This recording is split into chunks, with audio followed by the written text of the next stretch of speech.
Today is July 24th. My last video was July 14th. It's literally been 10 days since the last video. In that time, I've been to Spain and back, and I turned 20 years old.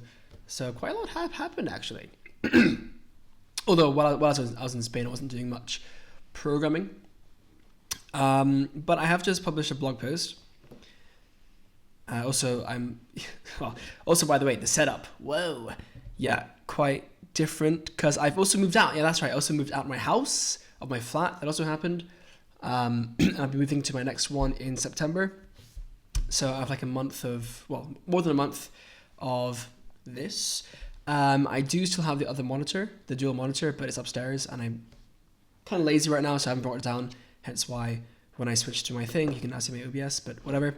It also means I can't see my OBS while I'm recording my screen. So like if my face covers anything, I kind of aren't, like I'm not aware of it. So I'll sort of be more careful of that. But anyway, yeah, so in that time, I also made a new blog post, this one over here on the old kojobilly.me. I think this one was before, right? But this one was today. I started writing this one like yesterday, I think, and then I finished it today, which is going over the function syntax for my language, which is called true. Now, I don't know if I've even talked about that yet. I don't think I have. No, I have, yeah. So on the 12th, I said true lang, right? So that video there, that's 5 hours long. That is around the time that I named it. So I do have a name for the language now. And I mean, I've had this syntax for like a while now. And by a while, I mean like a few weeks because it's, time is moving quite slowly, I will say. But yeah, I finally just made a post about it so people can have a look at it. So if you're curious, go check it out. I'll link it in the description. I have a look at, to give the breakdown, I have a look at Python, OCaml, Ruby, Smalltalk, just like function syntax in other languages. And then I go through the process of what I noticed, what I felt like was lacking, what could be improved. And then I specifically showed you the step-by-steps how I went about improving it. So like you see here, I spaced them out, look at the multi-line. Okay, then we get this instead, using exclamation mark. You can use this here. And there's explanations there. So like if you have any questions of what the hell's going on, you can just have a look at that. And then at the bottom, there are some examples. Yeah, so I'm still working on true, obviously. And yeah, I'll keep seeing where it goes. And funnily enough, while making this, I had a look at Swift. Because it turns out Swift actually does have, I knew it had named function arguments, but I forgot that it literally enforces them. So with Swift arguments, function arguments, if there is an explicit name that isn't just an underscore, to my understanding, you have to name the argument. And that's the same thing I want to do in my language. So, moral of the story, I'm glad that another language also does what I want to do, because it gives me more confidence in that being a good decision, right? But speaking of Swift, today I'm going to be looking at the Swift programming language. It's been a long time coming, literally.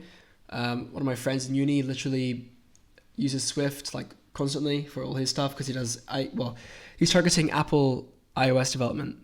And despite that, I haven't used it yet. Also, I will be using Swift in my uni course upcoming. Like I have a uni module coming up next year, this coming year, where we develop apps in Swift. So that'll be interesting as well. So might as well get the jump on that, because why not? But most importantly, I hope it will give me some inspiration for my language as well, because that's always good. And also besides Swift, there are some other languages I want to look at. So first of all, there's the programming, am I in it? No, I'm not. There's the programming language design and development Discord server. And you can see here these project channels. Here's true, my one, right? There's a bunch of different languages. This is just like the tip of the iceberg. There's way more. These are just the ones that I pinned to my channel list. There are way more languages to look at, and I love to go through these as well and just have a look at what people are making, because that's what whole innovation will be. And then there's also, besides Swift, there's the Verse book, the Book of Verse. I saw a YouTuber post a video about Verse like yesterday even, and although I haven't watched it, it got me thinking about Verse again, and I thought, you know what, maybe it'd probably be a good time to give it a look as well, because I didn't know that was all that. Unreal Engine is deprecating their Blueprint language, the visual one, in favor of Verse, which is interesting. So definitely need to check that out at some point. Oh yeah, also I've switched to Emacs. That's another thing I haven't talked about. I really need to read through these Emacs docs, so that'll probably be my next video. I'm using Doom Emacs for those who are curious. With, you know, that means I'm using Vim keybinds. I mean, I talked to Claude about this. Again, like, I don't know how reliable Claude is, but assuming that it takes its general consensus from the internet, it seems like the Vim keybinds are indeed better than the Emacs keybinds. And I do notice that as well when I look at the Emacs keybinds, and they seem very random, right? Whereas with the Vim ones, that kind of modal way of editing seems to be more efficient. There is a video from a YouTuber who I always forget the name of, but he literally made a video about why Emacs is better than Vim, and I believe part of that was actually the keybinds and the editing modes, or like the lack of thereof. I don't know. It's interesting, right? It's interesting. So I do wonder how that will go. I have some issues with Emacs, with just being able to use it because I don't know how to use it. So yeah. Anyway, that video is also coming. So Swift, Emacs, Verse, and then some other things. In other news, I also finally completed my sidebar. So now you can see the apps are there, and I have a lock screen. I don't know if activating my lock screen will close this, but I press this keybind, and now my screen's locked. Again, I don't know if OBS is recording this, but I will enter my password. If I do some wrong password, it will say it's wrong. And if I do my password, then it will work. I think that was recorded. I don't know. I hope it was, because it'd be good to show that. But yeah, lock screen finally. So now I can get it so that people can't just, you know, go on my computer and do whatever they want. Granted, they would struggle to do that anyway, unless they don't want to use Arch Linux. But now the thing is, I want to get it going as well. So when I close it, it will automatically activate. I thought I did that, but apparently it's not working. So maybe if I log out and log back in, it will like start up that process because I have it coded. But anyway, without further ado, Swift. So yeah, Swift iOS. I don't have a MacBook, but I believe you can run Swift on Linux. I don't know. I mean, is Swift a language I'd use? Probably not, unless it is a particularly good alternative to like C# and Kotlin, right? Then maybe, but like it's definitely designed by Apple for Apple, right? Yes, you can use it for other things, but I don't believe I do wonder how good it is at other things. But either way, like I'm in the systems programming space, so no matter how good Swift is, my heart will always yearn for C++ and Rust and those kind of languages. And with C++, you do have Qt, right? So as far as like GUI goes, I don't know if I need Swift per se, but yeah. So tools for Linux, macOS, and Windows. Tools plural, interesting. So it's a whole ecosystem. And it is indeed for Linux and Windows as well as macOS. So that is good. Cloud services, run performance services on Linux. Interesting. Command line, CLI tools. Interesting as well. That also memory safe. Memory safety. So I do wonder how this will compare to Rust. I haven't heard of people using Swift instead of Rust. I believe Swift is garbage collected, so that kind of already discredits it in a lot of ways. But embedded, develop efficient, reliable firmware for devices like microcontrollers. Again, I wonder if that's with a Swift runtime. I'm curious. Windows apps, iOS apps, etc., etc. So it is designed to be the language you reach for at every layer of the software stack, right? So we do have a self-proclaimed everything language, which is what I'm looking for. Whether you are building embedded firmware, full-featured mobile apps, well, for software anyway, but software is everything, right? Or internet scale services, Swift delivers expressive language features and APIs, performance control when you need it, and strong safety guarantees. Interesting. Language features, cool. APIs is a feature. I was actually thinking recently, what if instead of having like classes and structs, right? Maybe you still have structs, like structs are just data, whatever.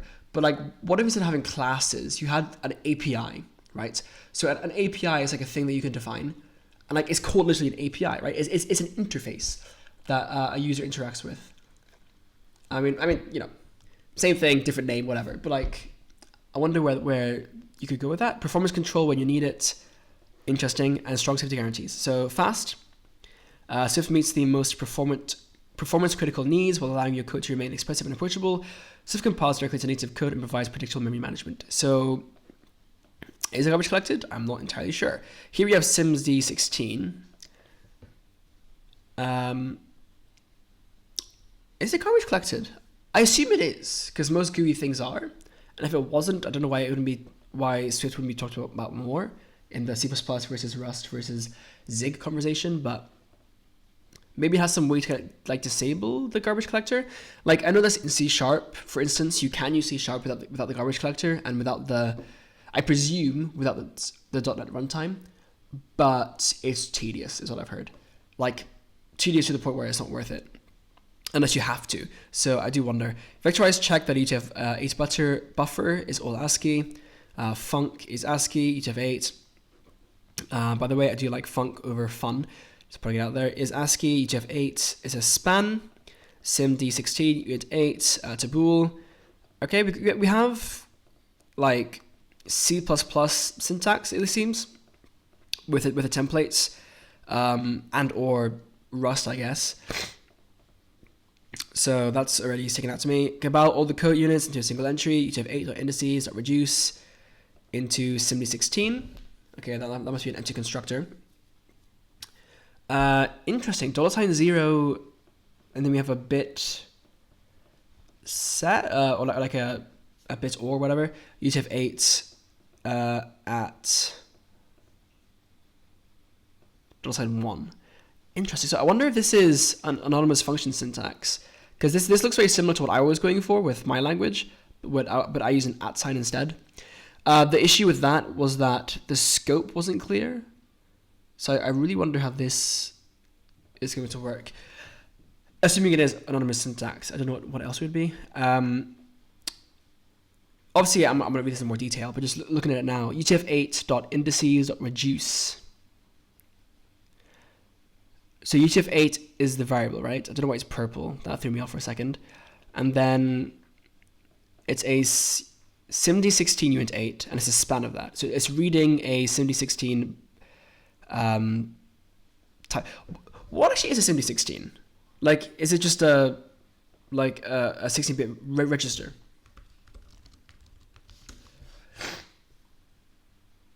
Okay. It's a computer processor that runs 16 math operations at the exact same time. Yeah, but like, what is it as a data type?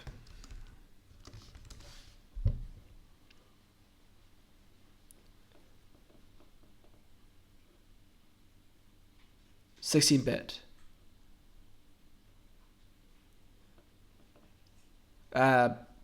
16 byte? Or is it, it's actually 16-bit. A vector of 16 scalar values. Right. So it's specifically a vector of 16 scalar values. So it's kind of like an array in that sense then, but I'm guessing it's like specifically for the GPU or something along those lines. I haven't worked with much SimD16, despite doing low-level stuff myself, mostly because I've been faffing about with other with other aspects of the code design than the performance of it. But I do look forward to eventually working with that when it comes to more performance critical applications, like my game maybe. Although these things will probably be wrapped away anyway in like a low level or like in a high level library or something. Anyway, I do like how it capitalizes the types. Good job there with the bool uint 8. I mean U8 would be preferable, but really doesn't matter. That is nice. I am a fan of that. So UTF-8 are indices. So indices is obviously,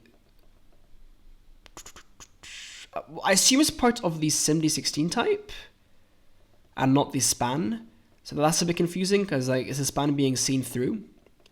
Or is it actually just a span? I don't know. Dot reduce. Yep, into SimD16. So we're reducing into this, right? Into this empty data structure. Structure, okay. And then we seem to have a trailing lambda, which is something I find quite interesting. It definitely works for this C-like syntax. For true, like for my language that uses significant white space, you don't need it because you can just put the function at the end. But yeah, it's interesting. Check that every entry is in the ASCII range. So it's calling this, and then you have dot max on that. Yeah, the formatting is a bit funky here, but fold each set of code units into the result. Yeah, I'm quite confused. So span. Okay, so span is the array, right? Maybe the indices is the span then, because and then it's folding this span of SIMD16s into one buffer, and then checking that the max is less than this value. Check that every entry is in the ASCII range. Interesting. Yeah, so it's. I mean, I've literally never done this before, so I don't fully understand how this works, but it's just ORing them into one value, one SIMD16 buffer. I don't know the significance of it being SIMD16, or it being 16 bits, assuming it is 16-bit, right? Because UTF-8 would tend to be 16-bit. So I was just trying to think, when you OR something, why would that check the range? Anyway, I've spent way too much on that already. Expressive, concise code, powerful results. System empowers you to write advanced code in a concise, readable syntax, okay, that even a beginner can understand. So it does put emphasis on syntax, which is always good for me. I love that. I still think we can do better than this, but really, I mean, all of it is also subjective. So it supports object-oriented and functional and generic programming patterns that experienced developers are familiar with. Okay, it's progressive disclosure, allows you to pick up the language quickly. I don't know what that means, just progressive disclosure. Taking advantage of power user features as you need them. Okay. I mean, it sounds quite Mac OS, doesn't it? I mean, if any company is going to make a nice language that looks nice, you think it's Apple, right? I mean, obviously one is UI and one is a language syntax, but it's that designer's mindset, I guess. Import argument parser. Okay, is that a module or a type? Complete implementation of a command line tool. So at main struct describe parsable command.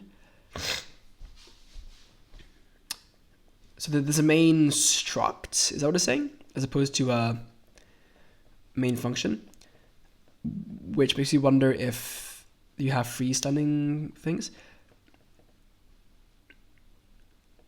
Describe. It's called describe. Parsable command is what it inherits from. So you do have inheritance going on, it looks like. Argument help the values to describe. So that's these, right? Okay. So that's just an annotation. Var. So a var keyword values, which is an array of doubles, and it's empty to start. So we do have defaults. Initialization values, whatever. Great. Mutating func. Okay, so we do have a mutating attribute or modifier, which is interesting. It must be mutating within the struct, right? So rather than mute, it's mutating. And there's no this, it's you just put it as a prefix, which is interesting. So mutating func. I don't know why you do mutating and not just mute, but then have func. That seems kind of arbitrary to me. As opposed to unless it's specifically because new developers might not know what mute means. That's the goal there. But I don't know. It's not guaranteed to age very well. But I don't know. Maybe a new language is also in Apple's sights. Wait, what the hell? 6.3? This language is far, and it's just far. Values.sort. Okay. Sorts. Yeah, I don't know what that even means. I guess that's just alphabetical by default. Let total equal values.reduce with 0 and plus as the function. Interestingly, there's no named parameters there. And we print, we have strings like this. I did see this before, yeah, with the, the insertions type thing. String interpolation. Yeah, this is really funky syntax. I have no idea what the hell that is, especially when like this is here. Like I'm surprised they didn't just reuse the dollar sign. But hold on. Yeah, so this must be the function arguments, right? Yeah, I don't know. Anyway, ooh, I wonder if this is exclusive to trailing lambdas then. It might just be. Yep, so there's also default, by the way, which is interesting. I guess like if that's null, then you have a failsafe there. Which you can do without the default thing, but I guess it's like a convenience thing. And it's safe, so Swift prioritizes safety and eliminates entire classes of bugs and vulnerabilities by its design. Memory safety and database safety are core features of the language, making them straightforward to integrate into your code base. Safety is required at compile time before your applications ever run. So I guess a lot like Rust in that sense. But is there a border checker? I wonder. Let transform equal a find 2D transform builder. Okay, so we have a builder pattern. I wonder why. Dot translate. Okay. Interesting. Dot span to say that this is a span as opposed to an array. I wonder how that works. I'm actually very curious how that works. Rotate 30. Okay, and build. No units here. I wonder why you need a builder as opposed to like just like a constructor. Because usually if a language has that, it implies that you can't have default arguments. So I wonder how that will go. I mean, it's not like, I mean, it's not a bad pattern per se. I just find it a bit verbose and unnecessary. Let v equal 11, 22, and 1. Some vector, I guess. Quality function safely with div types or an array. U equals, yeah, okay, this is a vector. Mat vec mul. What? Is that a C function? Transform row count, call count, veto span, allocator.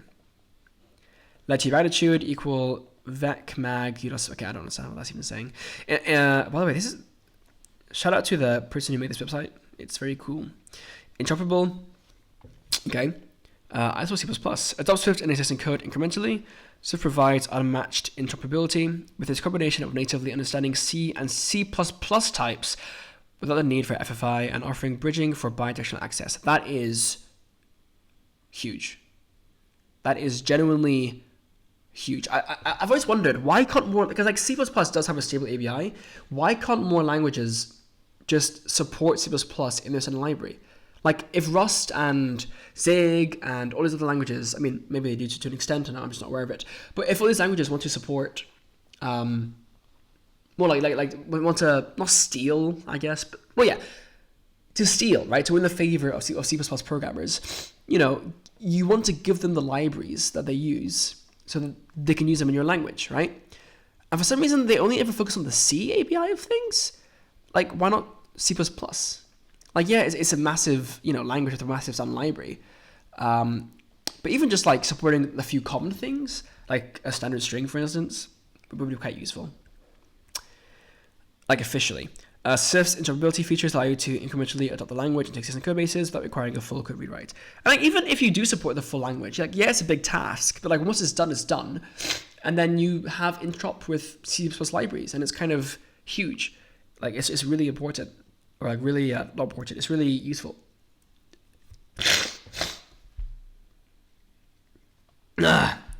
It's a good selling point. So use types in C++, like send a string directly. CPP string in, what does that mean? Filter CPP string in. Call methods directly on C++ type. So CPP string dot find dot init. Okay, I don't know what the syntax is right now. Not equal standard dot string dot impos. Okay. Adaptable from microcontrollers to servers, spanning from embedded and kernel to server and apps. Swift excels no matter where it's used, from constrained environments like firmware, where every byte counts, to cloud services handling billions of requests a day. Yeah, I mean, I'm just struggling to read this because I don't really know what's going on. Is this an enum? What is the? Oh, is this pattern matching?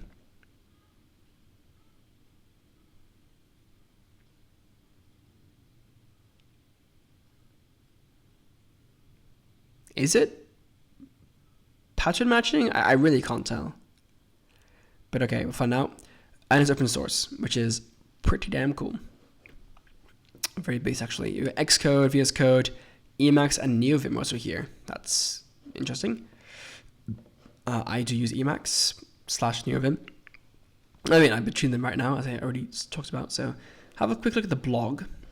See what's going on there. So to Apple migrating the TrueType hinting interpreter. This is with the release 24th of March. A decent while ago, to be fair. Okay, so let's have a look at the docs. So this is the Swift language, 5.k followers. It is on Twitter, or at least it advertises its Twitter. I assume it's just like announcements about the language and general purpose programming language, fast, modern, safe, and joy to write. Yeah. There's a language there. And there's also a separate repository for the evolution of the language. Evolution of the language, which is interesting. It has a fork of LLVM, so it does use LLVM then in its backend. It would appear. It's awesome. We love it when, things contribute to LLVM. And there's Swift. And I see it's written in Swift. Yep. Actually, a large portion of it is written in C++. Like, almost half of it. Which is interesting. I wonder why that is. Like, I wonder if that's specifically with the compiler, or if it's something else. Like, if I look at the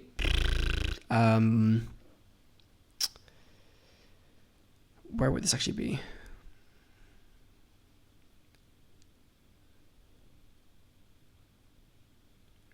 Where would the actual language be?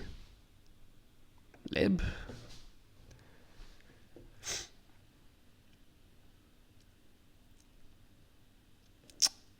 Okay, this is the funny part where my computer just get really slow for no reason. I got AST. Okay. We got tokenizer somewhere. Or Elixir, or whatever the word is. That's typically the first thing I look for. Parse, option, front end.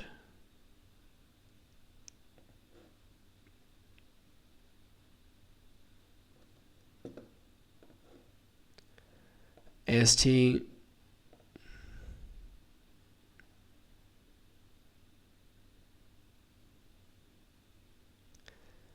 These are all in C++. I wonder why they're not written in Swift.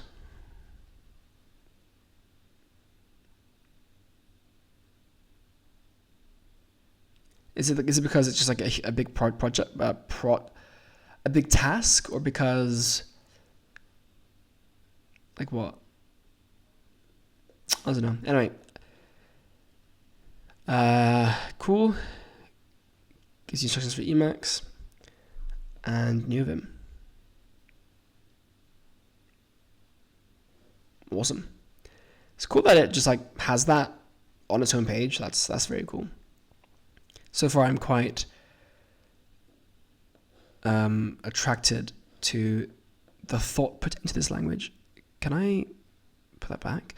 Okay, so language reference, that's the book, I guess. So library, design guidelines. Ooh. Okay, that'll be interesting to look at as well, actually. Package manager,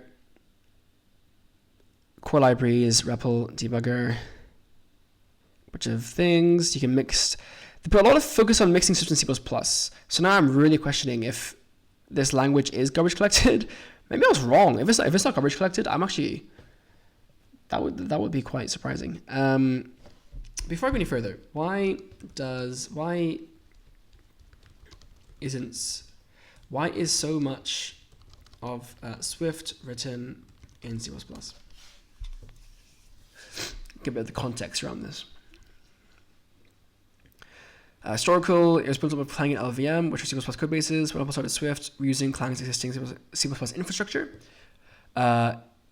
The parsing and error interrupt was far faster than writing all that from scratch. Okay. So it's for compatibility with the Clang's type system and LVM itself, right? It has to be C++. Makes sense, I guess. And it's a massive undertaking. Okay. So it can be written in Swift, is what I'm getting from that. At least it can't be. It's just kind of obfuscate for now. Keep C++, which is interesting. I believe Rust is written like pretty much entirely in Rust now, even though it was bootstrapped off of OCaml or something like that. So that's interesting. Also, yeah, it's funny how Apple, of all languages, creates like a C++ alternative. I mean, no shade to Apple, but like, what is Microsoft doing, bro? And I mean, to be fair, Microsoft have Visual Studio, right?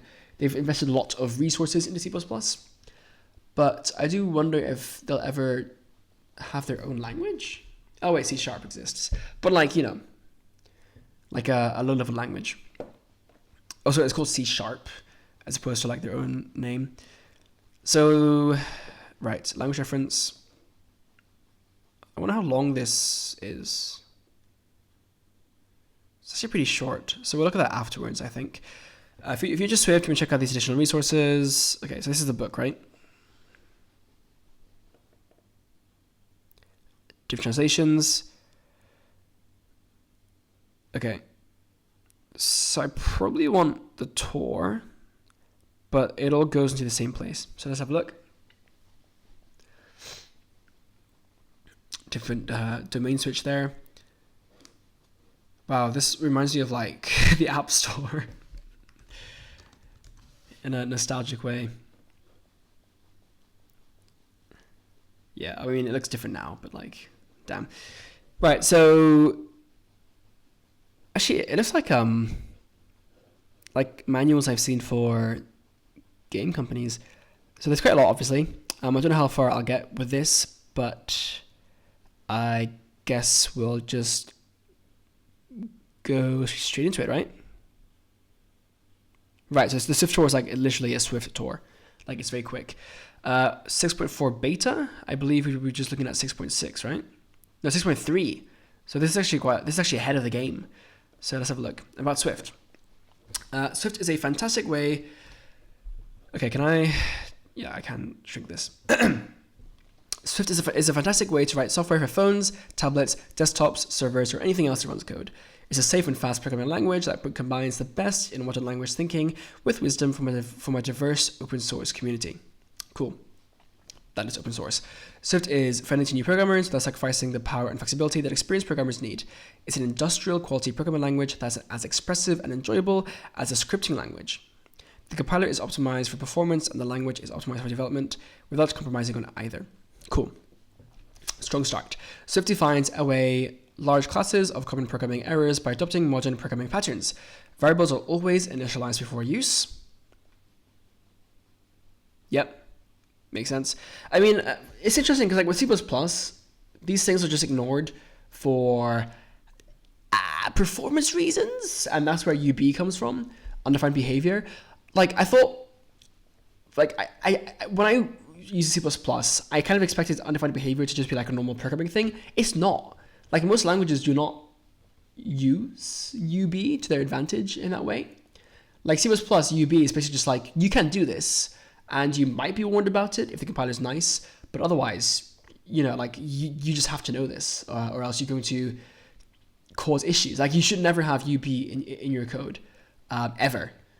Even for like optimizations, I believe there's always a non-UB way to make something more optimal, if I'm not mistaken. At least it should be. So it's interesting how now looking at new languages for the first, well, not for the first time, but like for me, moving, kind of broadening my horizons, I'm surprised to see that, hold on, most languages actually just don't even like allow this in the first place, or like instead of it being undefined, they define it, right? They define the undefined behavior, which is one reason why they are less optimal than C++. But anyway, these are caught by the compiler, it seems. Array indices are checked for out-of-bounds errors. I assume that's at compile time. Integers are checked for overflow, but even then, like, you have to check it yourself, right? So it can be a performance thing. But, you know, like, do you want your program to crash? Probably not. Integers are checked for overflow. Cool. I wonder how that will work. In Rust, they actually aren't checked, which is kind of funky. You get not undefined behavior, but you get implicit wrapping if you have like addition that overflows.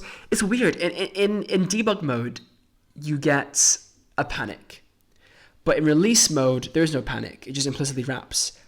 So if you are unaware of an overflow that occurs while debugging, like in debug mode and testing, and then you release it to the public, and then like suddenly there's like an edge case where there's overflowing, you just aren't aware of that, which is really funky. And I wonder how that does affect Rust programmers in the real world right now. Optionals ensure that nil values are handled explicitly. Interesting. Optional heavy, right? I believe it does have special syntax for optionals, unlike Rust and C++, which explicitly use option or optional. Memory is managed automatically. Okay, so it is garbage collected. Error handling allows controlled recovery from unexpected failures. Yeah. So, by the way, just talking about memory management with garbage collection, I have as more people talk to me about it, I have warmed up to the idea that it isn't all that slower. In some ways, automatic memory management can be faster than manual, just because the garbage collection algorithm is smarter than the programmer, right? Or even like it has more tools at its disposal because of how it can like analyze the program and whatnot in ways that are just really difficult to code manually. So that's interesting. Like there are cases where you genuinely want garbage collection, and that's interesting. But there are also cases where there are also cases there are also cases where you don't want garbage collection, and so I wonder if a language can balance that somehow. Yeah, I wonder. Because that's like a topic that isn't really so mainstream. Like it isn't really talked about that much in the mainstream, I feel like. Like Rust is not garbage collected. Like Rust literally exists as a non-garbage collected way to have memory safety, which I find very interesting. Swift code is compiled and optimized to get the most out of modern hardware. The syntax inside the library have been designed based on the guiding principle that the obvious way to write your code should also perform the best. Absolutely. Its combination of safety and speed makes Swift an excellent choice for everything from Hello World to an entire OS. Okay, that's ambitious. Swift combines a modern, lightweight syntax that is familiar for developers coming from other popular languages, with powerful features like type inference and pattern matching, allowing complex ideas to be expressed in a clear and concise manner. Yeah, so my only fear for that kind of thing is like, are the features copy and pasted, or are they taken and like improved on? Because that's what I want to see more happen more often as well. Like I feel like C# takes pattern matching in its stride and does some pretty cool things with it. I need to look at C# at some point actually, because I mean I do use it for Unity, or have used it rather, but I am not so familiar with its modern features, because I've so far I've used it for like an old Unity games, for modding old Unity games, such that I can't use the modern features. So yeah, I do wonder how C# is like now, but the pattern matching definitely stuck out to me. As a result, code is easier to read, write, and maintain. Swift continues to evolve with thoughtful new features and powerful capabilities. The goals for Swift are ambitious. We can't wait to see what you create with it. I like ambition. Okay, another thing about version compatibility. Probably doesn't matter too much. Yep. And then we have a Swift tour. Okay, so let me just turn some lights here.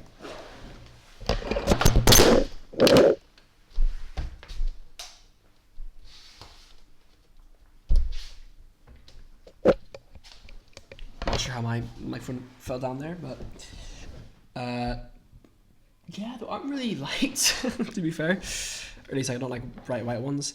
I mean, it looks pretty bright from the camera, doesn't it? But it's not. Also, why am I facing this way?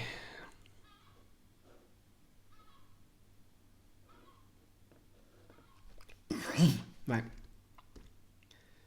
It's been 40 minutes. Tradition suggests that the first program in a new language is to print the words "Hello World." I like how this is written so far as well. By the way, like as far as like the way it's written, like the English. In Swift, this can be done in a single line. Print "Hello World." I fucking hope so. Or is that literally the script? Okay, I see. This syntax should look familiar if you know another language. In Swift, this line of code is a complete program. Right. You don't need to import a separate library for functionality like outputting text or handling strings. Code written at global scope is used as the entry point for the program. You don't need a main function. You also don't need to write semicolons at the end of every statement. Yeah, so no semicolons. Massive. I have thought about this. I am actually a fan of main because it's searchable. Like, you can search for the entry point and it's unambiguous. So I do have qualms with that. This tutorial gives you enough information to start writing code in Swift by showing you how to accomplish a variety of programming tasks. Don't worry if you don't understand something. Everything introduced in this tour is explained in detail in the rest of this book. Okay. So, simple values. Use let to make a constant and var to make a variable. Right. The value of a constant doesn't need to be known at compile time, but you must assign it a value exactly once. This means you can use constants to name a value that you determine once, but use in many places. There's a word for this. Like a linear type, I think. A linear type used exactly once. No, that's used exactly once, not defined. Never mind. A constant or variable must have the same type as the value you want to assign to it. Yep. However, you don't always have to write the type explicitly. Providing a value when you create a constant or variable lets the compiler infer its type. Yep. In the example above, the compiler infers that my variable it's an integer because its initial value is an integer. What type of integer? If the initial value doesn't provide enough information or there isn't an initial value, specify the type by writing it after the variable. So there's double. And I did see like there's like uint32 and stuff. So what's an integer? Is it just like a 32-bit? Experiment, create a constant with an explicit type of float and a value of 4. Okay, so you can play along. I guess I can play along, right? Let me get the Swift compiler here. Yeah, fuck it, why not? In fact, no, let's should I get this? I mean, I imagine it's a big compiler. I'll get it depending on how this goes. For now, let me just get the Swift Playground or something. Well,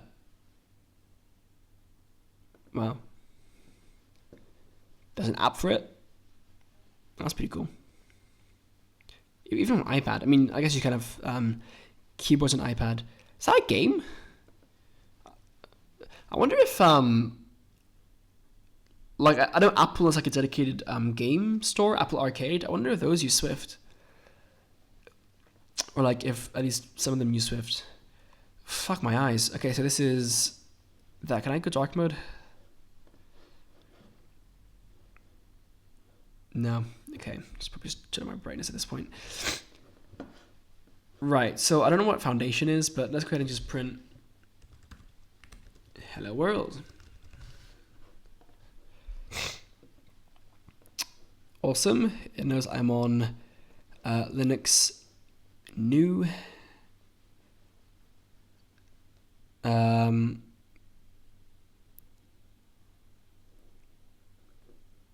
Interesting. There are different nightly versions too. Move this up here. I didn't want to create. Well, I guess tab group actually isn't bad here. Let's call it Swift. I never use tab groups, but fuck it. We ball. It means I can move it around, right? So that's actually quite convenient, maybe. So let's do this then. Let my float specify with colon, pretty standard, equals what, 4 was it? Yeah. And then print my float, presuming I can do that. I can. All right. Values are never implicitly converted to another type. If you need to convert a value to a different type, explicitly make an instance of the desired type.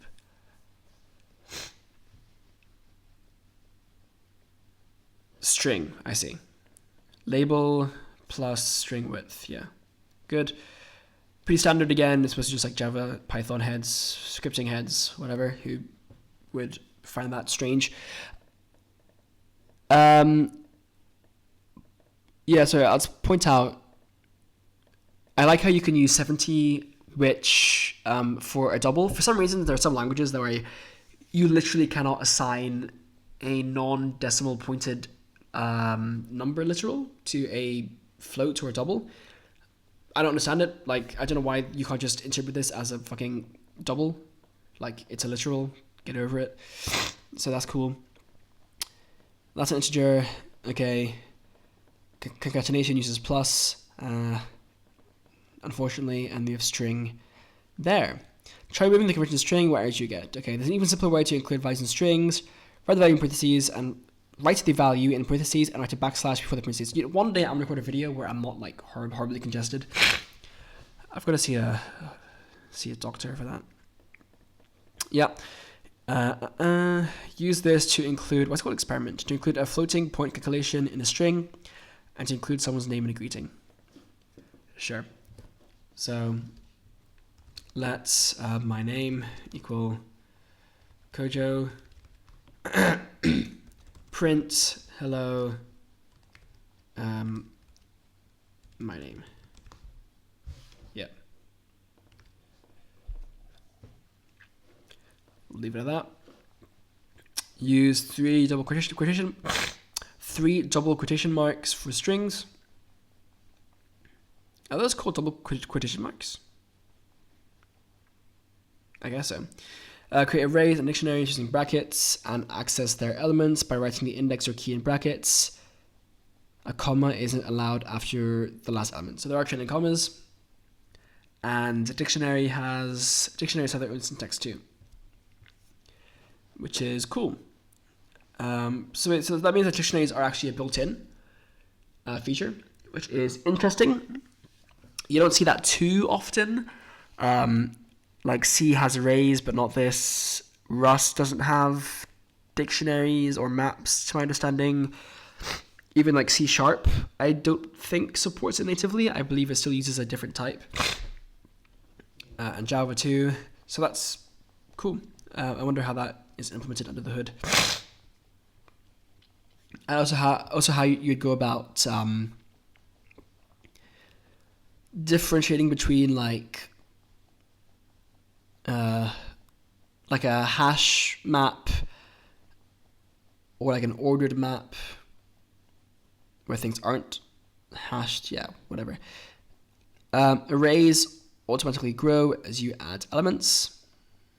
Right, so it's like a vector then. You could also use brackets to write an empty array or dictionary. For an array, write this, and for a dictionary, write this. That's like Python, right? Except in Python, I believe this is actually an array for God knows what reason. But yeah, that's cool. That this is this.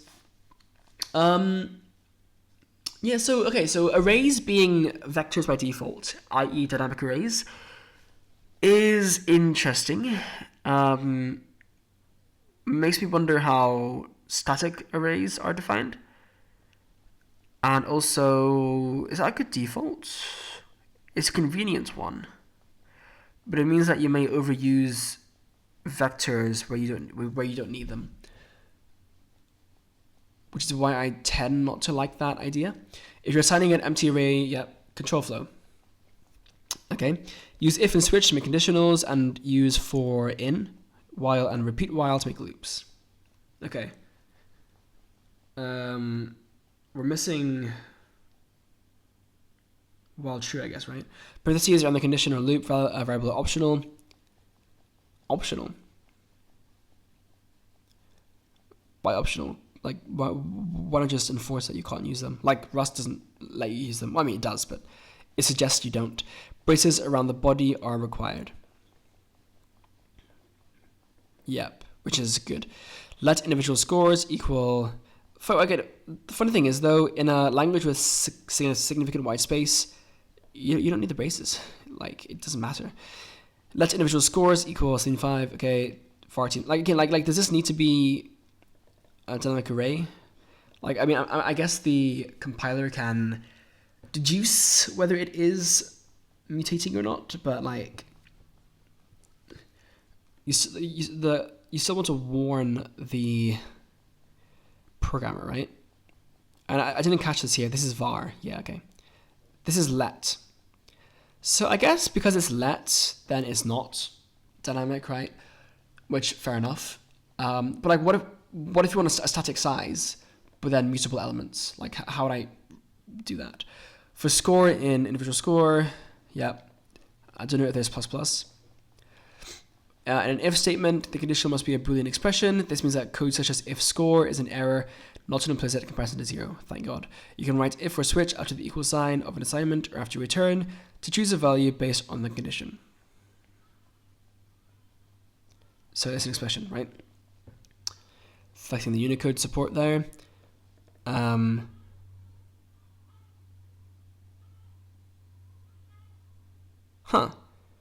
You can chain things and it will put spaces between them. That's interesting. That is quite interesting indeed. So if I do this, it will add a space automatically, right? So if I do this, this would have an extra space before the exclamation mark. Yep. That's pretty cool. Reminds me of I can't remember what language it was, but there was a language I had it like this. Maybe it was Lua in Roblox or something. It's been a while since I last did that. But yeah, is that cool? It's certainly interesting. Although I feel like a different feature would be cool too. Like, imagine if I could do plus and then give it an argument of like space like this. And that means add a space in between, right? So then I could have, yeah, or like maybe like this, I guess, like a function call of sorts. So then like I could do that, kind of. I don't know, just a thought. I don't know why that's still giving me an error. You can use if and let together to work with values that might be missing. These values are represented as optionals. An optional value either contains a value or contains nil to indicate that a value is missing. So I wonder if nil can compare to other types that also have a nil as value. Write a question mark after the type of value to mark the value as optional. Yeah. Yeah. I'm a fan of that being built in. Although I actually haven't done that yet for my language. In fact, I'm specifically reserving the question mark for Booleans. Why? Because I don't know. Actually, I don't know. Maybe I should revisit that. Before I go any further, I do want to actually write down some of these ideas I'm having, put directly into my thing. So I'll make a new ideas section. Really, I should make a folder for this already. I think I do have a folder for it, but whatever. I can organize it more better later. Ideas.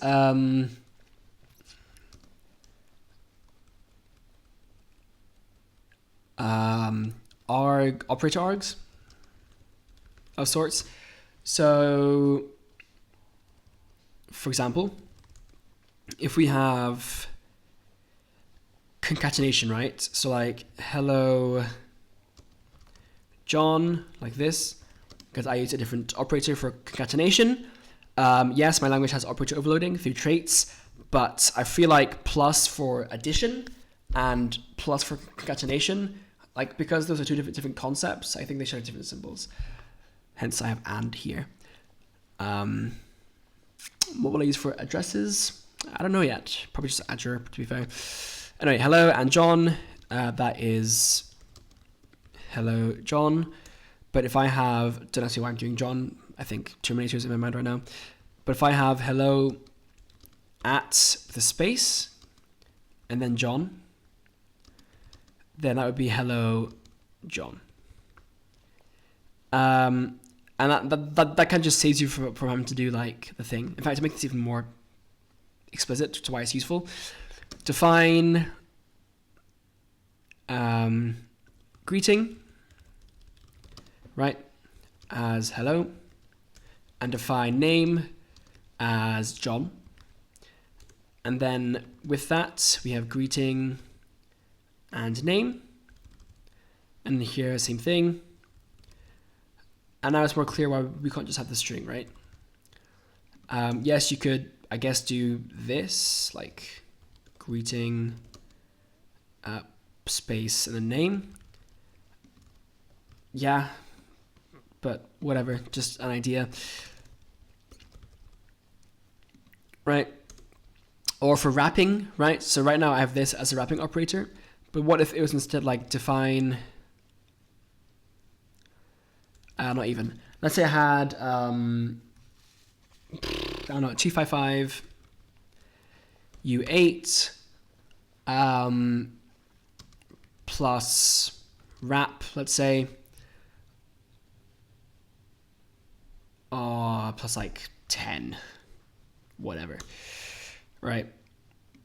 U8, let's say, and that is going to wrap over, so it'd be 10.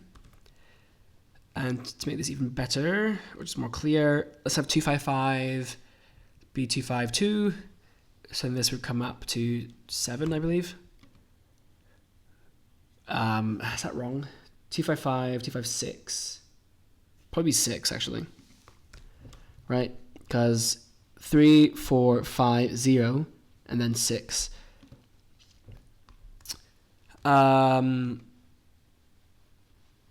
But maybe it'd be better to do it like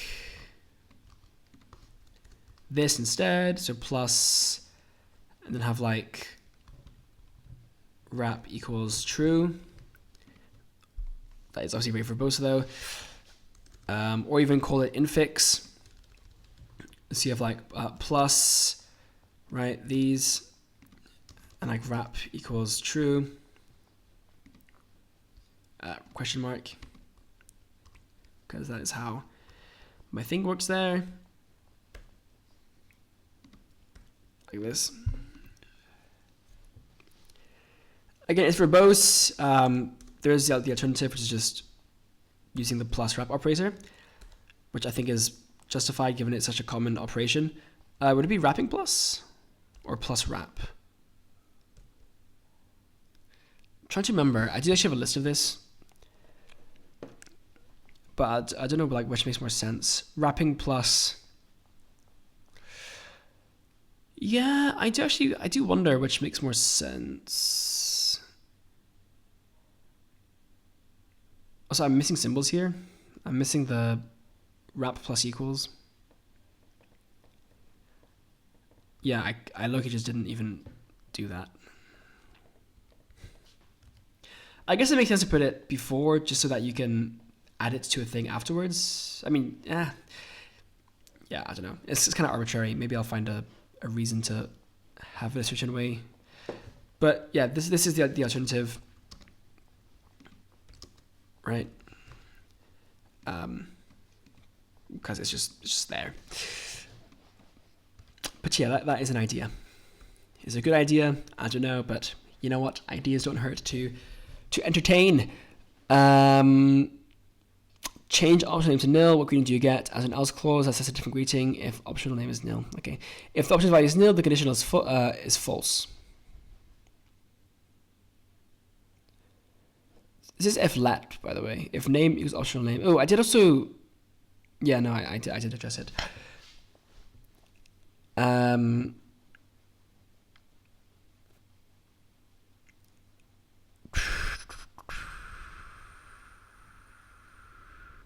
Like this is false. Okay, I see what it means.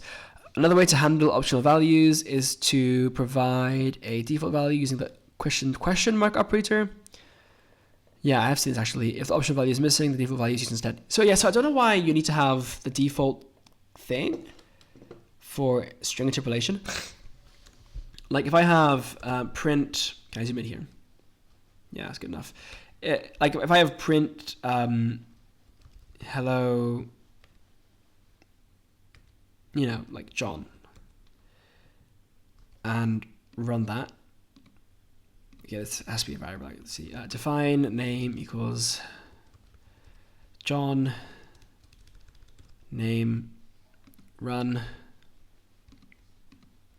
Got an error here. So I should be let. Can I have it just like clear by default automatically? Sorry. So I have hello John, right? Question mark.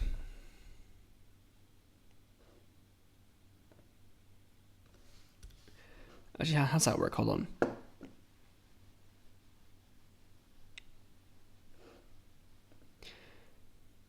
Yeah. So first of all, can I have a question mark equals? Is that a thing? Nope. So it has to be colon string. That's kind of annoying how I can't just do that with a print though. Hello optional John. Okay. So it prints the full thing. So if I do a question mark instead, right, then I'll say void. Yeah, that works. So if I set it to nil, oh, so this is nil, is there null? And then run that. Hello void. Okay. So then what's default for? Like this thing, defaults. Is that the same thing? Yeah. Okay, and like I said, I really don't understand why both exist. Maybe this came later. You can use a shorter spelling to an upper value using the same name for the unwrapped value. If let nickname. Yeah. That's cool. Rust doesn't have that. Rust forces you to use SUMX. Granted, this is built-in optional syntax. You know, one of the many benefits of it being built in, as opposed to a in-language defined feature, if that makes sense. Yeah, that's a cool feature. Kinda. Switches support any kind of data and a wide variety of comparison operations. They aren't limited to integers and tests for quality. Right, so it's like a switch statement. I don't know why you would keep a switch statement, by the way. Like, I feel like this syntax is just really cumbersome. I would definitely prefer to change it a bit. Like the case is redundant, you know? Celery, cucumber, watercress. Case let x, where x has suffix pepper. Okay. So you can bind. And defaults, everything tastes good in soup. I do like how it's let x though. I'm a fan of that. I get it. Okay, so it is exhaustive as well. Notice how let can be used in a pattern to assign the value that matches the pattern to a constant. After executing the code inside the switch case that matched, the program exits from the switch statement. Execution doesn't continue to the next case. Yeah, good. You can use for in to iterate over items in a dictionary by providing a pair of names to use for each key value pair. Dictionaries are an unordered collection, so the keys and values are iterated over in arbitrary order. Okay. Yeah. You have underscore here for discarding. Replace the thing with variable name. Okay. Use while to, sorry. Tuples. Not a fan, but yeah. Okay. Use while to repeat a block of code until a condition changes. The condition of a loop can be at the end instead. Ensure that the loop is run at least once. Oh, so what's repeat while? That is it. Okay. You can keep an index in a loop by using ... thingy to make a range of indices or indexes. Right, so there is a special range syntax.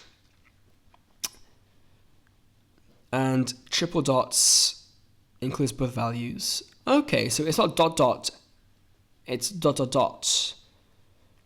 Yeah, whatever. So functions and closures, use func to declare a function, call a function by following its name with a list of arguments in parentheses, and the return type.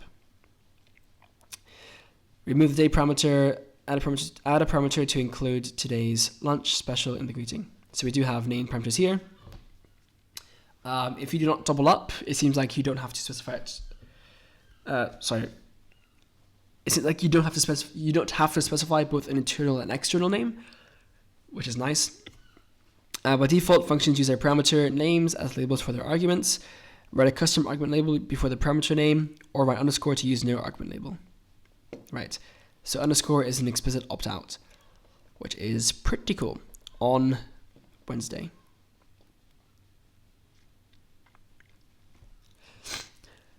Yeah, so I do wonder about this. Like it reads pretty well, right? Like greet John on Wednesday. I do like how it reads. Also, it uses colon instead of a equal sign. I do wonder.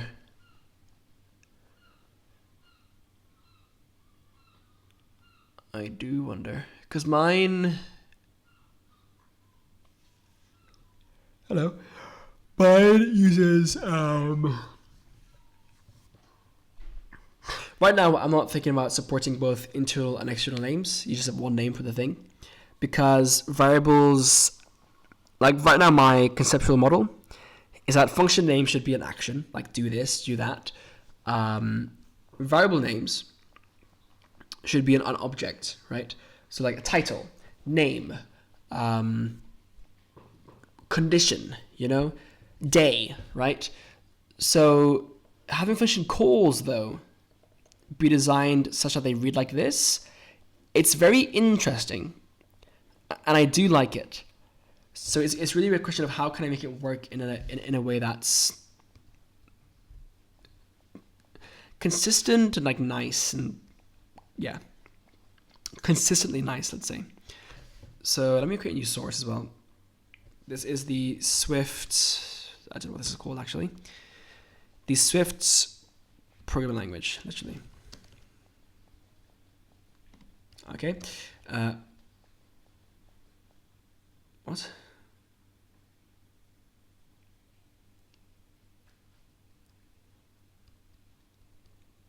That is weird. It just made that a link, which is not what I want. So let me delete this.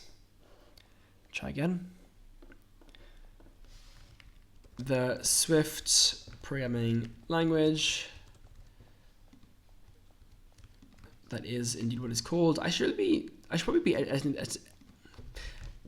this in Emacs. I might even switch to org mode at some point. I haven't tried out org mode yet on Emacs, org mode, but I'm aware it's pretty damn good. And it can even be an alternative to Obsidian. So I do wonder about that. Although I also know someone else uses Emacs, but then he also uses Obsidian, like a YouTuber. So I wonder how that works out. This is an online article, a book. It's a book. IDs, links. I guess I lose this somehow.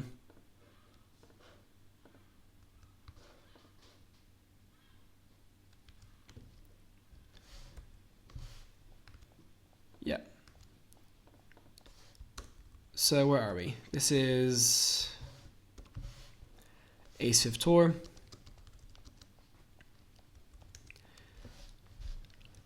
What section is this? Functions and closures. Okay. My throat is actually dying. What the hell? This is Swift. I do find the way functions like this read very appealing. In this case, literally greet John on Wednesday.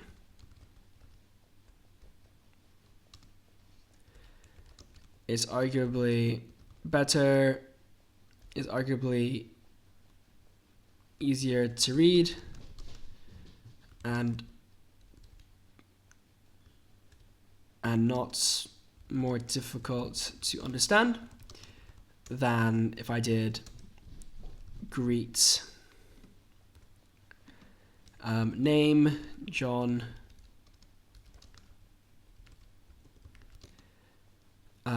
day Wednesday.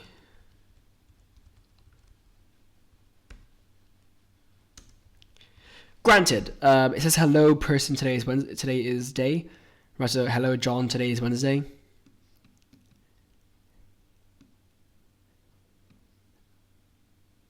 Like, I feel like a lot of these would actually just come down to like with day anyway. So I don't know about that. Granted,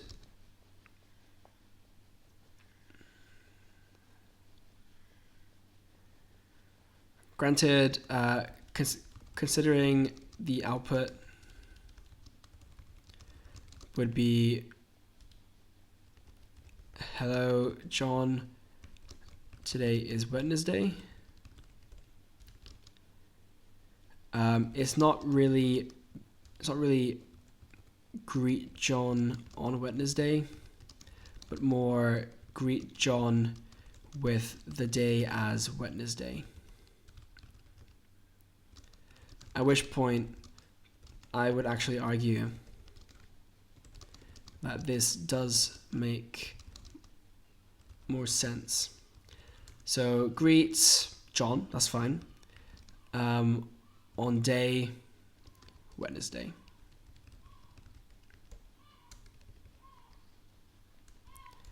And just in general, how often are you going to get good use of on or with and other such,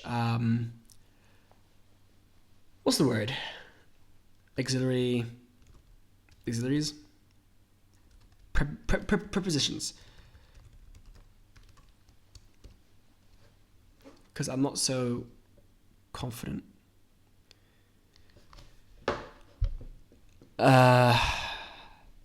Use a tuple to make a compound value. For example, to return multiple values from a function.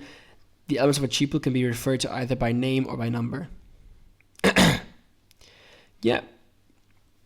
So I had a pretty interesting way of doing this, I found. When I wrote my blog post here, at the very bottom, notice how, a quadratic equation can have two roots, right? Or at most two distinct roots.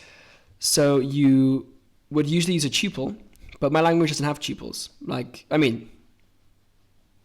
It might. I'm seeing still how I want to go at this. Right now, these are just type clusters, let's say, which is, it's okay. It is effectively a tuple, and I'm wondering, I'm not wondering. It's interesting how, because I don't use parentheses here, there's no real pressure to use them here either. This is literally just how if you look here, this is literally just how I separate my arguments. As a thing, I call it, what are you doing? This cat is tweaking, bruh. And then, I have A equals 2, semicolon, B equals 2, semicolon, C equals negative 12, right? And that is literally how you separate them. There's no parentheses. So here, it makes sense for it to be the same. And so it looks quite natural, which I like. And you could even remove the semicolon to have indentation-based tuple definition, right? So I notice how, with the return statement here, I don't have this semicolon this. I use the feature of the language's syntax, whatever, where if you separate them on two different lines with an indent, it essentially treats it as a semicolon separated thing. So that was pretty cool. Just something I kind of stumbled upon today. It wasn't intentional. I just realized, oh yeah, I can just do this, and did it. I was like, damn, this looks really clean. So I'm very happy with that. Okay, functions can be nested. Nested functions have access to variables that were declared in the outer function. You can use nested functions to organize a code in a function that's long or complex. Right. So are there closures?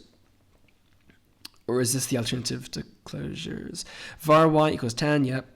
I mean, obviously this is a closure over this, right? But functions are a first class type. This means that a function can return another function as its value. Yeah. So there isn't like a function literal syntax. Interesting. Okay, because in other languages, there's usually a case for, well, you have lambdas, so why do you need to have a function definition statement, right? Like you don't need one, just use lambdas and assign those. Here, it seems to be doing the opposite, where it's saying, well, why do I need lambdas if I have function definitions, right? I'll just use this one syntax. So that is quite interesting. I do not prefer it. I think this is verbose, and it'd be easier if you just, not easier, it'd be simpler if you just had it the values as values and make more sense as well, because like then you have function literals and it feels more intuitive. But it is interesting. But then here we have a lambda. So now I'm very confused, but okay. Well, whatever.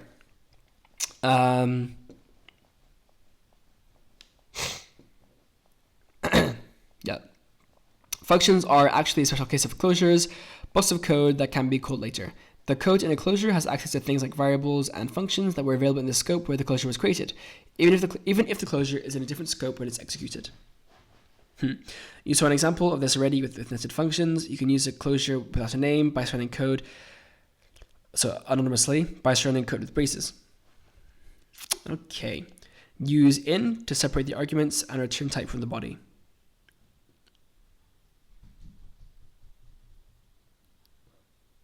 Oh, I see. Right, it uses in. The hell? That is interesting. We write the closure to return 0 for all odd numbers.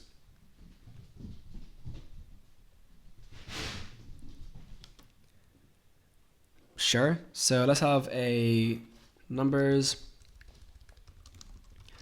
an array 1, 2, 3, 4, 5, 6, 7, and then numbers.map. Okay. Throws.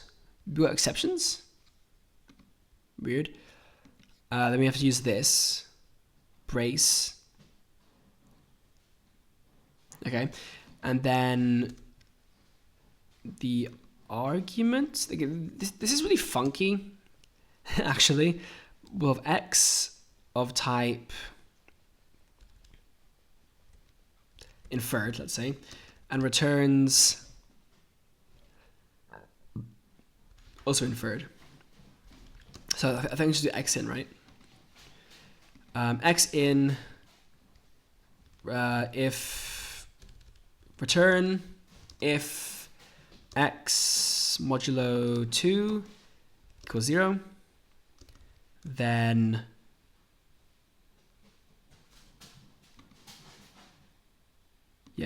then x, right, else 0. It's kind of messy, but should get the job done. Results of call to map is unused, right? So print it. Is there piping in this language? Gotta check that. Yeah, that worked. About as I expected. Yeah, so it looks really noisy. If I were doing this in my language so far, it'd be print exclamation mark and then numbers.map exclamation mark. Then just the function. So it would be a function x. Potentially with this syntax though, but for now I'll go with this one. So a function with x, and then if x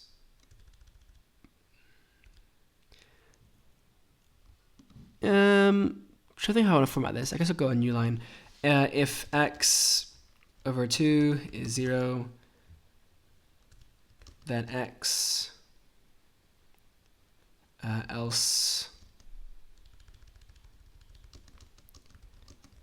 0. Yeah. This looks a bit funky. I mean, the else is unambiguous anyway.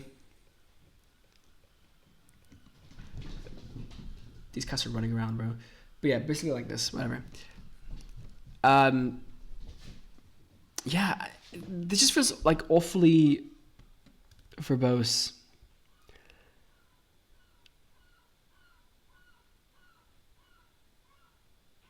Although I believe you can do this as well. I believe this is allowed, if I'm not mistaken. So that makes things slightly nicer. And I can also collapse this into one line, of course.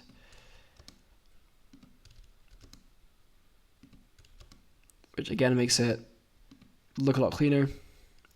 And do I need to have a return, or can I just have it be an expression? I can do an expression, okay. So now it looks, well, it's the same as what I had, just with different syntax. Yeah, that's much nicer. So that's good that you can do that.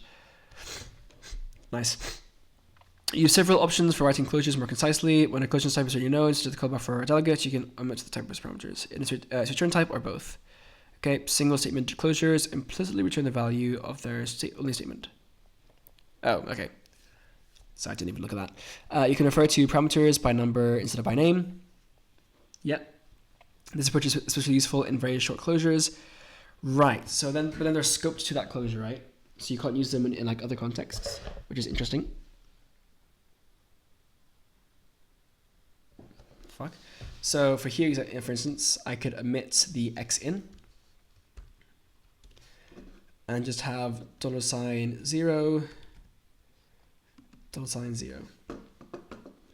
Granted, not the most. Yeah. Yeah. And I can even. Yeah, I mean, yeah, that's fine. Can I simplify this? I'm just trying to think. Actually, there is a programming technique, and I assume that compiler optimizers would do this as well, where you avoid an if statement because then you avoid a jump and make it mathematical, right? So you do like $0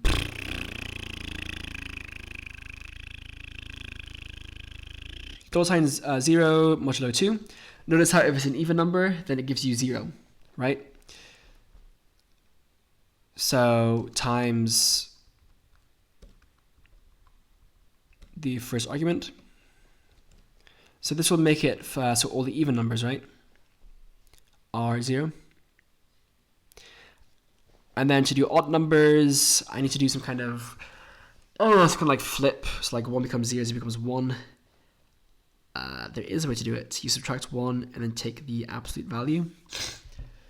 However, you do Swift absolute value. Actually, it doesn't matter. You can just do this -1 times -1.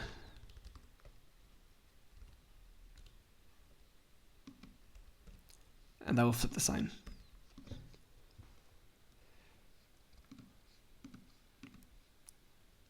Boom.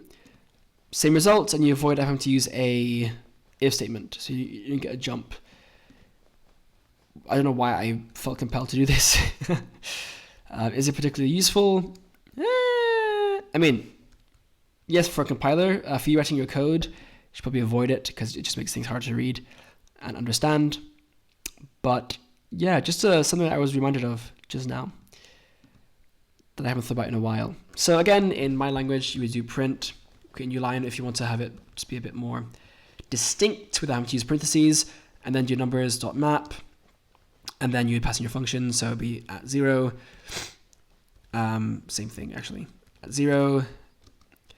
The caveat is that my language does require you to use more parentheses for these kind of expressions, rather than relying on ped mass. But yeah, this would be perfectly valid. And I think that works. Yep. I mean, this point, put it on one line. You really don't lose much. Or have a function with x instead, and then you can put on a new line like this.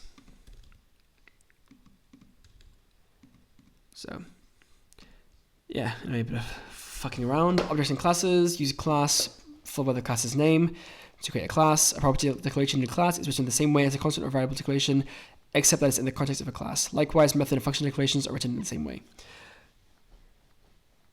Yeah. So it is object-oriented. Well, I mean, it supports object-oriented. Yeah.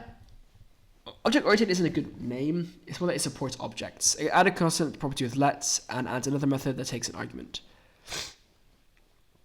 Okay. Create an instance of a class by putting a parentheses after the class name, and then you have dot syntax. Yeah. Use init to create one. So this is the function here. This is the init function here.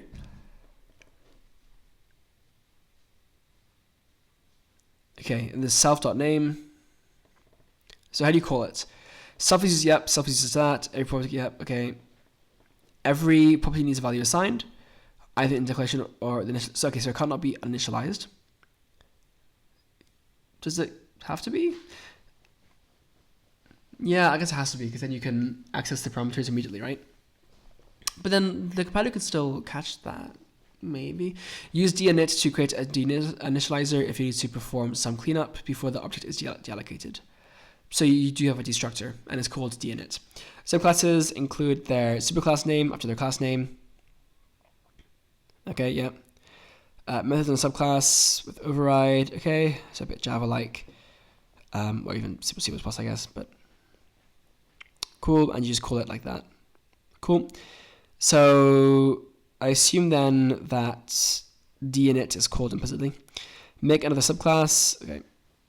In addition to properties that are stored, they can have a getter and a setter. Right. Nice. So very much like C#. One of my favorite aspects of C# is the getter setter syntax. It just makes things so much more convenient.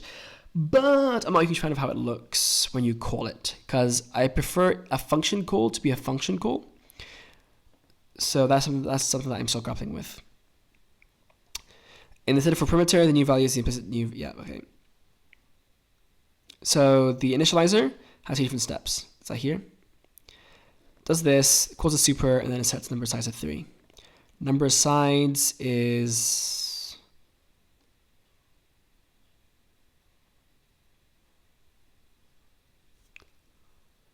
that a super class thingy? I don't like how like invisible that is. But yeah, it is super class, okay. Will set and did set. Huh? If you don't need to compute the property, but still need to provide code that's run before and after setting a new value, use will set and did set. The code you provide is run anytime the value changes outside of an initializer. For example, the class below ensures that the side length of a triangle is always the same as the side length of a square.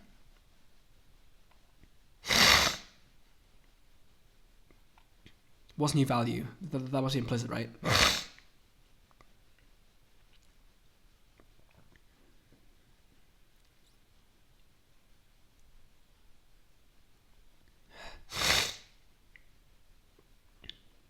So it's just like when this is set, it does something else. Okay. Interesting way to have, yeah, that just work, I guess. Although why couldn't you do that in the setter? I don't know. When working with original values, you can write question mark before operations like methods, properties, and subscripting. The value before the question mark is nil. Everything after the question mark is ignored, and the value of the whole expression is nil. So like chaining, yeah, cool. Don't confuse it with Rust. It does not early return. It just returns a nil. You know, it's a form of error propagation without early returns. I wonder how you do that in Rust.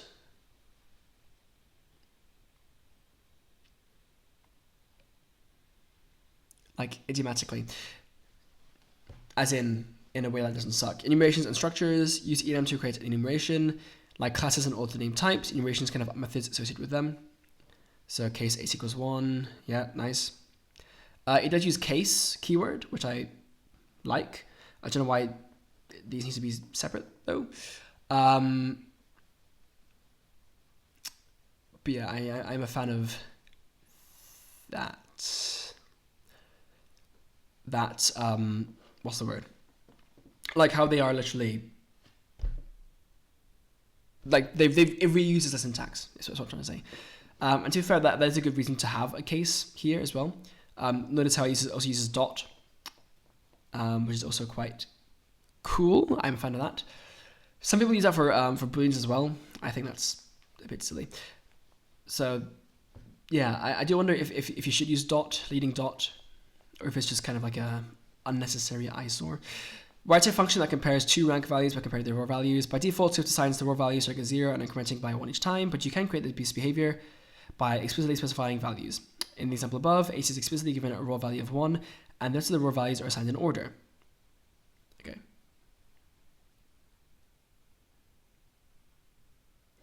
The case values of enumeration are actual values, not just another way of writing the raw values. If there isn't a meaningful raw value, you don't need to provide one. Yeah, so this is exhaustive. Okay. Notice the two ways that the heart's case of the enumeration is referred to above. When assigning a value to the heart's constant, the enumeration case suits that heart is referred to by its full name because the constant doesn't have an explicit type specified. Inside the switch, the enumeration case is referred to by the abbreviated form. Yeah. Sorry, I'm a bit confused with these raw values though. So let's probably close this door. Hold on.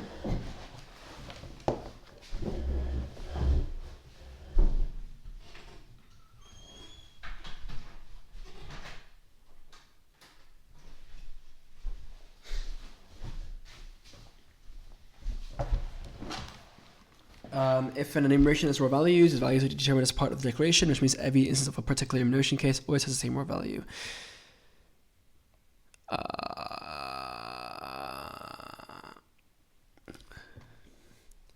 Oh.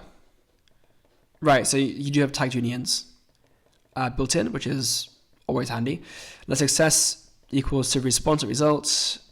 Interesting that it doesn't use Swift for the compiler front end then, because like that's like where you really do want to have tagged unions and stuff, because it's just so convenient. Obviously you can make them in C++, but it's not anywhere near as nice, at least not at the moment. I mean, it'll never be, but like it will improve over time with pattern matching coming to the language soon. Let success soon. Let success equals to response or result. Yeah. Okay. What am I looking at here?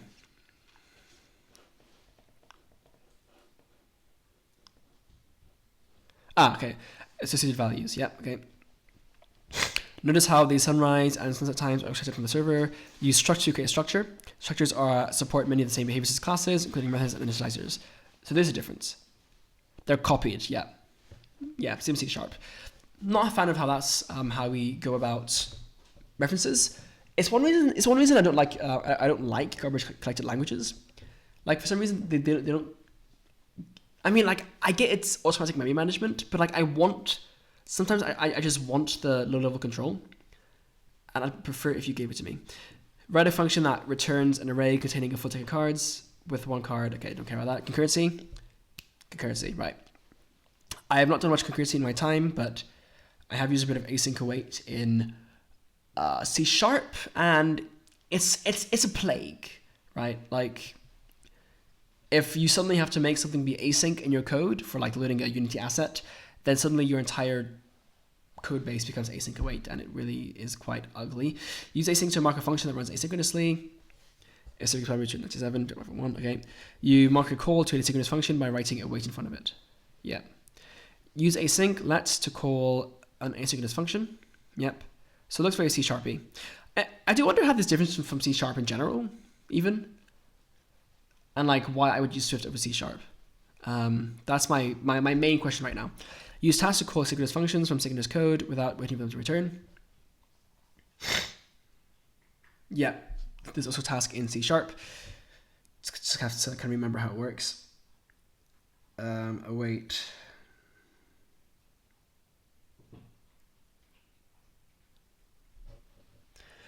Use task groups to structure concurrent code. Wow, yeah, there's a lot of like funky syntax here that's specific to async await, which makes you wonder if it could have been incorporated in a nicer way. Await with task group of in itself. We have a lambda here, group in for serve. This is so goofy. I'm not a fan of this. For server in primary development. Okay. There are also actors. Actors are similar to classes, except they ensure that different asynchronous functions can safely interact with an instance of the same actor at the same time. Right. So, okay. I learned something about this in Java, maybe? Maybe not, actually. But okay.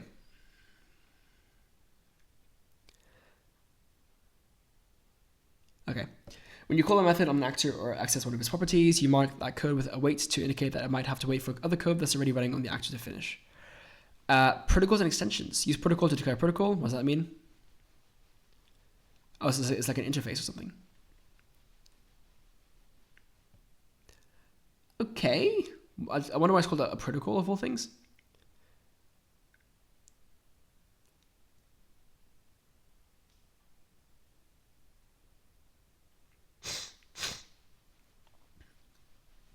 This one isn't mutating. That's interesting. I guess it just says like it can be mutating if you want it to be. Adds another requirement. Okay. Notice the use of the mutating keyword in the declaration of simple structure. The declaration of simple class doesn't need any of its methods marked as mutating because methods on a class can always modify the class. Oh. Just structs? I guess. That's weird. Why? Use extension to add functionality to an existing type, such as new methods and computed properties. You can use an extension to add protocol conformance to a type that's declared somewhere elsewhere, or even to a type that you imported from a library or framework. Simple description.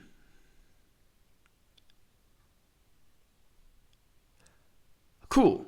So there are extensions similar to how you can define traits for. Yeah. How you can define things for Rust, except for Rust there's an orphan rule. Here, I wonder if there is an orphan rule then. That's cool though. This is a very cool feature that I believe sets it apart from C# already. So that's pretty cool. You can extend things in C++ as well. Technically, it's just not the easiest thing to do. So this is cool. I'm a fan of this feature. So what's this called? Protocols and extensions.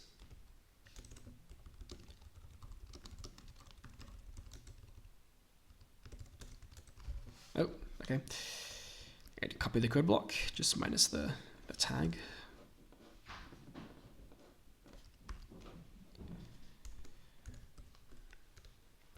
I'm a fan of this and wonder how it works with any orphan rules.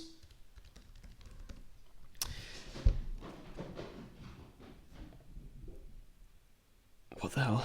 But these cats are restless. Write an extension for the double type that adds an absolute value property. You can use a protocol name just like any other name type, for example, to create a collection of objects that have different types, but also that all conform to a single protocol. Yeah.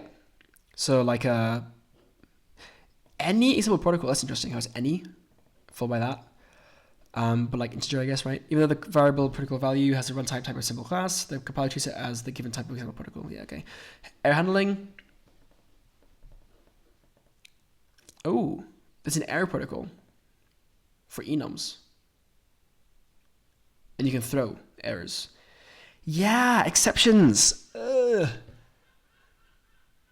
I haven't seen result types yet, so are exceptions the preferred way of error handling? There's still ways to handle errors, do a catch instead of try catch for some reason. And it's given the name error automatically. Okay, I mean, it's simpler than try and catch, like traditional syntax, right? You can provide multiple catch blocks that catch different things. Right. Yeah. I just don't like it, man. Another way to handle errors is to use try ? To convert the result to an optional. Oh.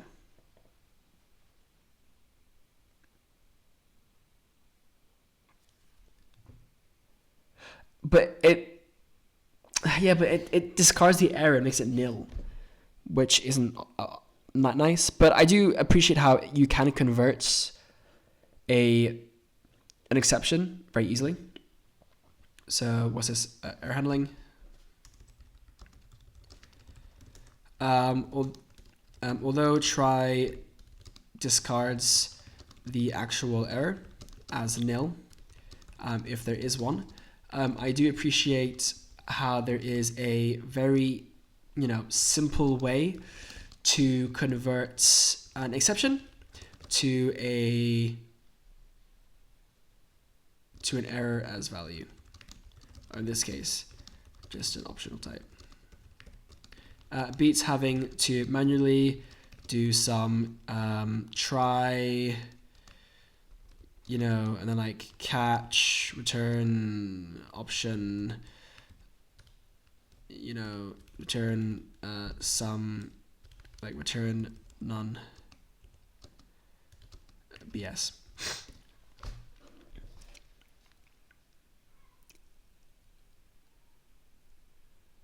This is the same thing just read, right? Use defer, try to block a code that executed from after all other code in the function, just before the function returns. What?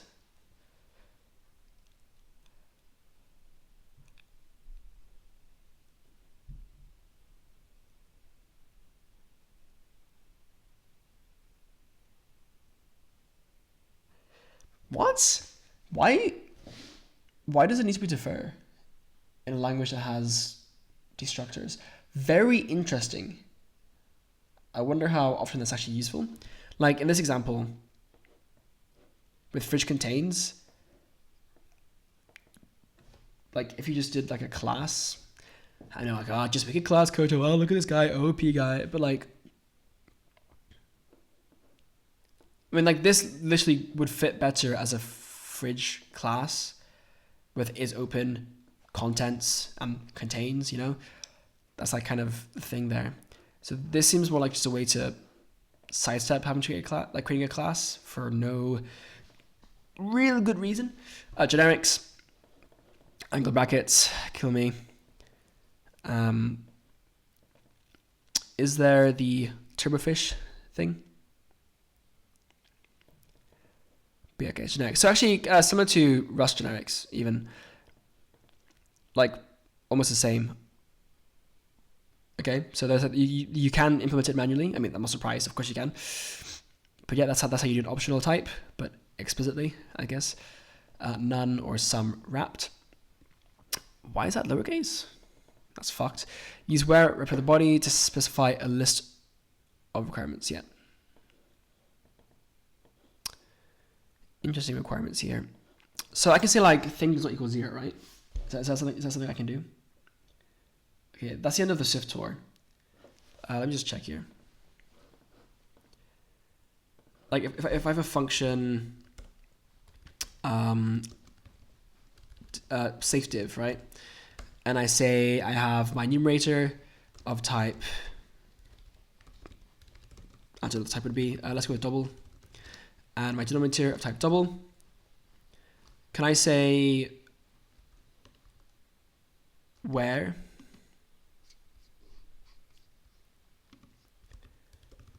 D does not equal 0. And then have, notice how it goes for this way of function braces now, by the way. A weird inconsistency.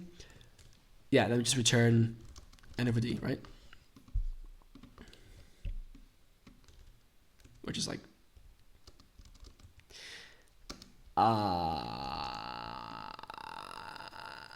kind of funky. Will this run? I have an error. Where clause can be applied to non-generic. Okay. Tragedy strikes. That's the end. Okay.